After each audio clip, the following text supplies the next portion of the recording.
হাবিবের সাহাবী আবু বকরের সিদ্দিক রাদিয়াল্লাহু তাআলা অজান্তে এক ফোঁটা চোখের পানি আল্লাহ রাসূলের গালের উপর, গাল মোবারকের উপরে পড়ে গেল। আল্লাহ রাসূল সাল্লাল্লাহু আলাইহি সাল্লাম হঠাৎ করে ঘুম ভেঙে দেখলেন আবু বকরের চোখের পানি।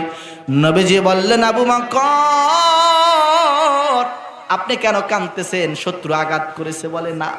ইয়া রাসূলুল্লাহ, ইয়া হাবিবাল্লাহ, সাপ আমাকে আঘাত করেছে। আল্লাহ রাসূল সাল্লাল্লাহু আলাইহি সাল্লাম মুখ থেকে একটু বরকতি লালা নিয়ে আল্লাহর হাবিব সাল্লাল্লাহু আলাইহি সাল্লাম আবু বকরের ক্ষত স্থানে লাগায় দিলেন, সাথে সাথে বিষ পানি হয়ে গেছে। সুবহানাল্লাহ বলেন।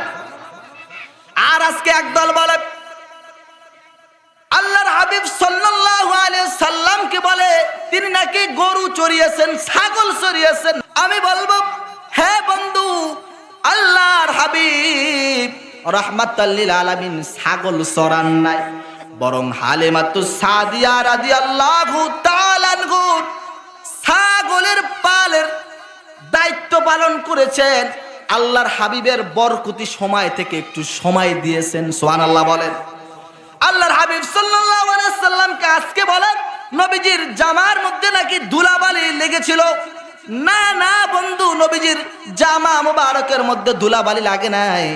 বলো নবীজির জামা মোবারক বরকত, ধুলাবালি নবীজির জামার মধ্যে, নবীজির শরীরের মধ্যে লেগে লেগে ধুলাটা বরকত হয়ে গেছে, বরকতময় হয়ে গেছে। সুবহানাল্লাহ।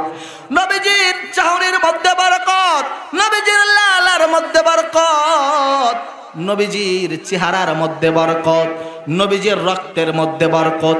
উহুদের প্রান্তে আল্লাহর হাবিব সাল্লাল্লাহু আলাইহি ওয়াসাল্লামের লোহার টুপি ভেঙে মাথার মধ্যে ঢুকে গেছে, ঝরঝর করে রক্ত বেরিয়ে উহুদের প্রান্ত লাল হয়ে গেছে। আমার আল্লাহ জানায় দেয়, আমার হাবিবের রক্ত আমি ঝরাই নাই, আমার হাবিবের রক্ত দিয়ে আমি উহুদের ময়দানটাকে আমি ইসলামের জন্য কবুল করে নিয়েছি। সুবহানাল্লাহ। আল্লাহর হাবিবকে নিয়ে যা মনে চায় তা বলে না, বুঝতো আল্লাহর হাবিবের সাথে কোনো তুলনা হয় না।